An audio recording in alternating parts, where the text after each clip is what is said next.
po, magandang araw po sa ating lahat. So ako po yung naatasang mag-share po ng Word of God. So ang title po natin ngayon is, yan po, pabasa ng lahat in 3, 2, 1. So yan po, ayan po yung title natin. Ang tunay na tagumpay. Actually, hango po yan sa kantang Ikaw ang Yaman Ko by Pastor Joey Crisostemo po. So ngayon po, pakinggan lang po natin yung awitin para lang medyo mapamiliarize tayo. Tapos mamaya, kantahin din natin. Ayan, sige po, pakinggan lang po natin, tapos intindihin po natin yung lyrics para kahit papaano po, ayan, mapamiliarize po tayo.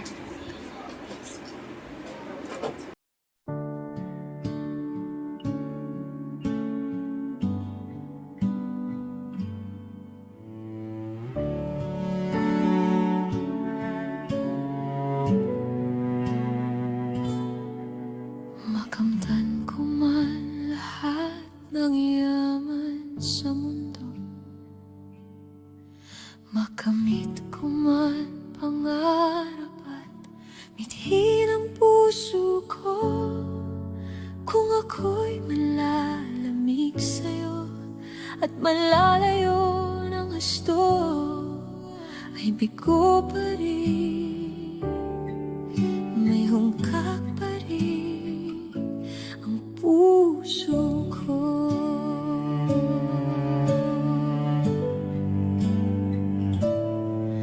Makamtan ko man lahat ng yaman sa mundo, makamit ko man pangarap at mithin ang puso ko. Kung ako'y malalamig sa'yo at malalayo ng gusto, ay bigo pa rin, may hungkak pa rin ang puso ko. Ikaw ang yamang hinahangad, ang pangarap kong sasapat, Panginoon, Panginoong Jesus. Ikaw ang yamang hinahangad, ang pangarap kong sasapat, Panginoon,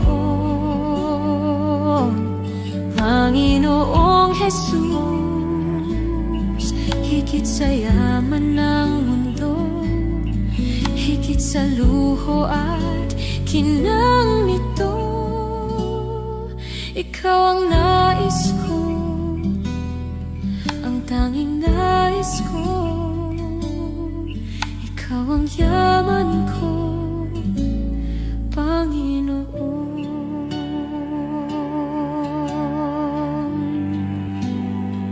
Ayun po yung, ayun lang po talaga yung lyrics nun ng kanta, paulit-ulit lang siya. Pero bago po tayo mag-umpisa, mag-pray lang po muna tayo. Tara po, let's pray. Panginoon, magandang araw po. In heaven, Lord God, we praise you, Panginoon, dahil may pagkakataon, Panginoon, na makapag-aral na yung salita. Kaya ang panalangin po namin, Lord God, bigyan niyo po kami ng pagkaunawa, Panginoon. Nasa ganun, Lord God, maintindihan po namin, Lord God, ng buong puso, Panginoon, yung mensahe niyo po sa amin, Panginoon. Makapag-focus po kami, Panginoon, at patuloy, Lord God, na maintindihan ka po namin. Salamat po, in Jesus' name. Amen. So, yun po. Ayun po yung kanta na hinugutan ko po ng magiging devotion natin. So, ang pinaka-kwento po ng kantang yon, pastor po yung sumulat ng kantang yon. Tapos, nag-grant po sa kanya yung asawa niya. Parang ang sentiment po ng asawa niya na bakit may mga tao na active sa church nung kabataan niya, yung parang ganon.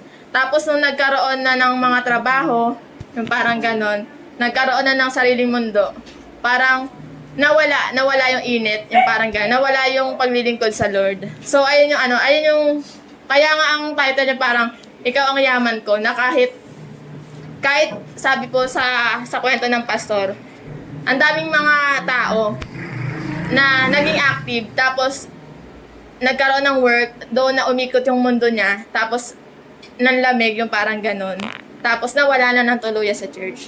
So, ayun yung pinakahugot niya. So, lahat po tayo may pangarap, tama po. Diba? Sige po, isa-isahin ko po kayo. Isipin nyo po yung pinaka-pangarap nyo po habang nabubuhay kayo. Yung parang gano'n. Ano ba yung sa tingin nyo po, pinaka-purpose nyo po? Or pinaka-gusto nyo po pong mangyari sa buhay nyo? Yan. Unahin natin si Jeline. Yan, Jeline, anong pinaka-pangarap mo? Ano po, Maging chef. Yan, thank you. Ikaw, Jomer. As of now. Ano? Makapag-house stage. Makapag-house search. Ikaw, Jules. magkaroon ng maraming pera. Magkaroon ng maraming pera. Actually, totoo naman, di ba? Ikaw, Kate. Siguro financial stable din. Pagiging financial stable. Ikaw, Ban? Makabawi kila mama. Makabawi kila mama na. Ano? Na. Follow din. Ikaw, Dave. Pero din po tayo, makabawi sa magulang. Makabawi sa magulang. Ikaw po, Pastor. Personal, bahay tsaka pera kasi lagi mo problema sa kotse. Tapos sa ministry, pag-raming church, makapag-speak sa mga conferences. Thank you po. Noted. Ikaw po, Nay. Pera po, para sa patuloy ng pag-aaral ng mga Noted po. Ikaw, Tay. Pag-explore. Yan. Ikaw po, Tita. Ano po pangarap nyo? Kaya pangarap ko rin na pera, pangalawa, yung pangarap ko rin magkabuhay na walang Buhay naman. Ikaw po, Tita. pangarap ko rin magkaroon ng maraming pera, sariling bahay, makatapos yung anak ko. Yun. Actually, thank you po Thank you po. Actually, lahat po tayo, may mga pangarap po tayo. Tama po. May, natural kasi po sa tao yun na nangangarap siya habang nabubuhay siya. Pero ang tanong po natin, kapag nakuha na po ba natin yun, masasabi po ba natin natagumpay na talaga tayo? Na nasa success na ano na po ba tayo? Sumakses na ba tayo? Yung parang ganun. Kapag nakuha ba natin yun, masasabi natin na, oh, eto na, tagumpay na ako. Kaya po. So, isa-isahin ko lang po yung, may magbibigay lang po ako ng kasi totoo po na yung mga pangarap po natin habang nabubuhay po tayo. Ayun po panghahawakan natin habang, kung bakit tayo mabubuhay, di ba? Di ba? Sa mga magulang, pangarap nila makapagtapos yung mga anak nila. Siyempre, ayun yung magiging inspirasyon nila para magtrabaho, para kumita ng pera, para makapagtapos yung Kaya po tayo nangangarap kasi nabubuhay tayo. Tama po. Kasi totoo naman po, di ba? Kasi maraming nagsusuicide, maraming nagpapakamatay. Dahil akala nila wala na silang pag-asa, wala na silang pangarap, wala na lahat. Yung ganun po. So, normal po yun. Hindi naman po sinabi sa Bible na bawal mangarap Actually, free will yun ng tao, ng isang tao Di ba? Habang nabubuhay tayo, pwede tayong mangarap. Pero, ito po yung magiging lesson po natin, Ito po, mga paalala lang po habang inaabot po natin yung tagumpay natin. Kasi totoo po na habang inaabot po natin yung mga pangarap po natin, may mga bagay po tayo nakakalimutan, may mga bagay po tayo na isinisantabi, yung parang gano'n, para lang maabot po natin. Kasi di ba nga po, ewan ko po kung familiar ka sa mga palabas po, di ba? Dahil gusto yumaman ng taong yun, gagawa ng mga illegal, di ba? Ganyan sa mga palabas, di ba? Illegal na yung hahawakan nila para mas maging mapera, yung parang ganun. So, ano ba yung sa atin bilang tao po, bilang nabubuhay pa, yan, hanggat nabubuhay pa, ano ba yung mga paalala natin habang inaabot po natin yung tagumpay na sa tingin natin. So, una po, pabasa po ng lahat. 3, 2, 1, go. Di lahat ng tagumpay ay nagbibigay ng siya. Yun. Ito po ang reality po, na hindi po lahat ng success. Actually, sa mundo po kasi iba yung meaning ng success Di ba kapag sinabi po success, mapera yan. Malaki yung bahay niyan.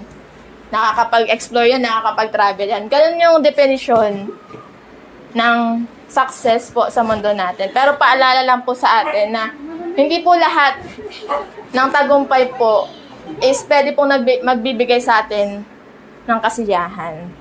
Yung iba po, hinahangat na magkaroon ng maraming pera, magkaroon ng mataas na posisyon sa trabaho, yung parang ganun po. Pero, alalahanin po natin, kapag sinabing tagumpay, hindi lagi siyang masaya.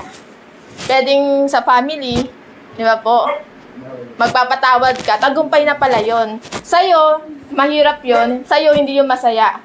Pero, sa mata ng Diyos, masaya, okay siya, tagumpay siya, kung titingnan. So, hindi po lahat ng definisyon ng tagumpay, magbibigay ng kasiyahan po sa atin. Paalala lang po yun. Pangalawa po, yan, pabasa po ng lahat in 3, 2, 1. Ang puso ng tao ay nilikha para sa Diyos. Yun. Ito po, isa sa mga patunay po na kung mababalitaan nyo po, marami pong mayaman ang nagpapakamatay. Kaya po, dahil feeling nila mag-isa sila. Kahit nasa kanila naman lahat. Di ko rin maintindihan kung bakit kasi hindi pa naman ako mayaman. Siguro dahil gano'n, hindi pa ako mayaman. Pero magigets po natin kung bakit Kasi nasa kanila nga lahat, pero may kulang pa rin po. Kasi ito po yung reality Yung heart po natin, yung puso po natin, nilikha po talaga para kay Lord. So, ayun po ang reality. Kahit po nasa atin na lahat, yan, kahit nasa atin na kahit billionaire na po tayo, di ba? Kahit ang ganda na ng mga sasakyan natin, ang laki na ng bahay natin, pero kapag yung puso po natin is hindi nakadikit kay Lord, pwede po natin maramdaman na mag-isa lang tayo, na wala na tayong pag-asa. Di ba po? Kaya magigets natin kahit ang yaman niya, ba't siya nagpakamatay? Kasi magigets natin, baka kasi wala yung heart niya kay Lord. Di ba? So, paalala lang po to sa atin, habang inaabot po natin yung pangarap, yung tagumpay natin, paalala lang po, yung heart po natin ay para po kay Lord. Okay po? Huwag nawa po mapalitan yon ng kahit ano po, na pwede pong pumalit sa trono po ng Lord. So, ayun po ang paalala sa atin. Pangatlo po, yan, paalala po, pabasa po, yung 3, 2, 1, go. Ang paglalaman ng Diyos ang tunay na pagkabigo. Yun. Actually po, may mga tao po na habang inaabot po nila, yung pangarap nila, yung tagumpay nila, ang nangyayari naman po is lumalayo po sila sa Panginoon. Bakit? Kasi ganito po yun. Sa mundo po, iba po yung definisyon. Di ba? Sabi ko nga po kanina, ang definisyon po ng tagumpay, pera. Sa Lord naman po, hindi naman po ganun yung definisyon ng tagumpay ng Lord Di ba po? Ang definisyon ng Lord ay ng mundo, mataas sa posisyon. Sa Lord naman po, kahit anong posisyon ka, okay lang, basta nasa Kanya ka. Di ba po yung ganun? So, makikita po natin na yung paglayo po sa Diyos, ang tunay na pagkabigo. Kaya po sana, habang inaabot po natin yung pangarap po natin, huwag po natin kalimutan. Huwag po natin hayaan na lumayo po tayo mismo kay Lord. Nakakalungkot lang po, no? Kasi po, ang dami ko rin po kasing actually 10 years na po ako sa church, ng JSOS. Ang dami ko na po naging kasabaya po ng mga kabatch namin. Ang dami po namin actually nung una po, ang dami naming mga kabataan nun. Pero 10 years from now, konti na lang po kami kung bibilangin po. So makikita po natin na ganun po kasi yung reality ng life Hahayaan ka na pumili, si Lord ba o kaya yung tagumpay? Si Lord ba o yung trabaho mo? Yung parang ganon. Si Lord ba o yung pera? Yung ganon po. So, kaya po, ang paalala lang po natin, sana po hindi po tayo lumayo kay Lord. Ayun naman po yun. And pang-apat po, pabasa po in 3, 2, 1, go. Pabasa po in 3, 2, 1, go. Jesus ang yaman na hindi nawawala. Yun. Ito po yung pinaka-point po ng kanta. Sabi po sa chorus, di ba, ikaw ang yaman ko, Panginoon Jesus. So, sinasabi po rito na ang yaman po sa mundo is pansamantala lang. Actually, totoo po yung sinasabi ng magulang ko, no? Na kapag ka namatay ka, di mo naman madadala yung pera. Hindi mo naman madadala yung magandang bahay. Di ba? Hindi mo naman madadala kung ano yung mga ipon mo. Actually, magiging cause pa nga minsan ng away ng mga maiiwan mo, ng mga anak mo. Di ba po? Totoo po yun na wala naman po talaga tayo madadala kapag namatay tayo. Ang ano lang po natin is kung tayo, pagka namatay tayo, saan po ba tayo pupunta? Di ba? Ayun lang naman po yung pinaka-concern natin kapag ka nasa between death and life na tayo Saan po ba tayo? Hindi mo naiisipin yung yaman mo Actually, sabi nga po ng mga mayayaman, di ba po? Okay lang na mahirap. Huwag lang magkasakit. Kasi usually po kapag ka mayayaman, ang laging struggle nila, may sakit. Di ba po? May ganto ganyan, may pinagdadaanan. Tapos kapag kumausap ka naman po na normal lang po yung buhay, tapos payapa yung bahay nila, walang may sakit sa kanila, makikita mo, mararamdaman mo na kontento sila. Di ba? Yung parang gano'n po. So, totoo po, na si Jesus po ang yaman na hindi nawawala. Kaya, paalala po, na si Jesus po ang una nating hanapin. Si Jesus po ang una nating abutin bago yung mga pangarap natin. Kasi yung mga pangarap natin, magiging madali siya sa pag-abot natin kapag si Jesus kasama natin. Di ba po? Mahirap po umabot ng mag-isa lang. Magiging madali po yun kapag may kasama tayo. And si Jesus po, nag-offer po siya, kasamahan tayo. Kaya po yun, kay Jesus po una tayong lumapit. And panglima po, ayan po. Pabasa po in 3, 2, 1. Tunay na tagumpay ay ang unahin ng Diyos. Yun. Sabi ko nga po kanina, hindi naman po talaga masama mangarap. Lahat po tayo, kahit sino, kahit nga si pastor, may pangarap di ba po? Kasi hindi naman po talaga siya masama. Pero, ito po ang sinasabi sa Bible, ano po, pabasa naman po ng mga lalaki in 3, 2, 1. Ngunit higit sa lahat, bigyan talaga niyo ang kaharian ng Diyos at ang pamumuhay ng ayon sa kanyang kalooban. At ibibigay niya sa inyo ang lahat ng mga bagay na ito. Thank you. Sa mga babae naman, pabasa ng English version in 3, 2, 1. Seek first His kingdom and His righteousness, and All these things will be given to you as well. So, ito po yung sinasabi, no po. Hindi masamang mangarap. Pero ito po yung pinapagawa po sa atin ng Lord. Sabi dito, sa Tagalog, higit na sa lahat ay bigyang halaga ninyo ang kaharian ng Diyos. Ito po yung sinasabi ko rin po kanina na unahin natin. Unahin po natin si Lord. Unahin po natin yung paglilingkod sa Lord. Yan. Bago po natin abutin yung mga pangarap po natin. Kasi hindi po natin alam kung hanggang kailan po tayo. Ayun naman po yung reality ng life. Hindi po natin alam. Di ba po? Kung hanggang saan lang tayo. Di ba po? Kaya po, ang paalala po sa atin ng Lord, unahin po natin siya. Nasa ganun, mas magkakaroon po tayo ng knowledge po. Kung ano po yung mga dapat unahin natin. Yan. So, paano lang po yung natin, yung devotion po natin. Medyo maiksi nga lang po kasi ayun lang po yung yung pinaka sa kanta. Pero ang tanong lang po natin sa huli is hindi naman po kapag ka namatay tayo tas humarap tayo kay Lord, hindi naman po tatanungin ng Lord, ilang pangarap ang maabot mo. Hindi naman po gano'n, di ba? Hindi naman po tayo magpapalakihan ng pangarap. Lord, ganito yung mga naabot ko. Lord, ganito yung mga ko. Hindi naman po yung gano'n di ba po? Ang laging sasagutin natin sa isip natin kapag inaabot natin yung pangarap, sino ang laman ng puso ko? Diba? Nasa Lord pa rin ba ako habang inaabot ko to? Nasa Lord pa rin ba ako kahit nagsisikap ako pag-aralin yung mga anak ko? Nasa Lord pa rin ba ako kahit nagsisikap ako makapagtapos? So, ayun po yung paalala sa atin. Kasi totoo po, na kay Lord po ang tunay na yaman sa mundong ito. Yun lang po. Tara po, let's pray po. Panginoon, salamat po sa paalala niyo po sa amin na ikaw po ang tunay na yaman po sa mundong ito. Salamat po, Lord God, dahil sa mundong ito, Panginoon, may pagkakataon po kami na makilala ka po.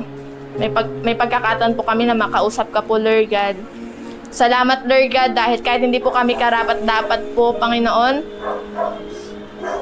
pinili niyo pa rin po kami, Panginoon, na maging anak niyo. Salamat po, Lord God, sa opportunity at tiwala po na nabigay niyo po sa amin, Panginoon. Kaya, Lord God, sa mundong ito, habang kami ay nabubuhay, habang kami ay umaabot ng mga pangarap, hindi po namin nawa makalimutan, Panginoon, kung sino po, Panginoon, yung nagbigay ng pangarap po sa amin, kundi ikaw po, Panginoon. Salamat po, Lord God. Salamat po sa paalala, Panginoon, na hindi rin po, Panginoon, ang biyaya ang dapat habulin, kundi kundi Panginoon yung nagbibigay ng biyaya, kundi ikaw, Panginoon. Kaya, Lord God, ang aming panalangin, Panginoon, tulungan niyo po kami na habang kami ay nabubuhay, Panginoon, kami po ay tumingin sa iyo, Panginoon. Salamat po, Lord God. Ito po ang aming panalangin sa pangalan lamang, Jesus. Amen. Salamat.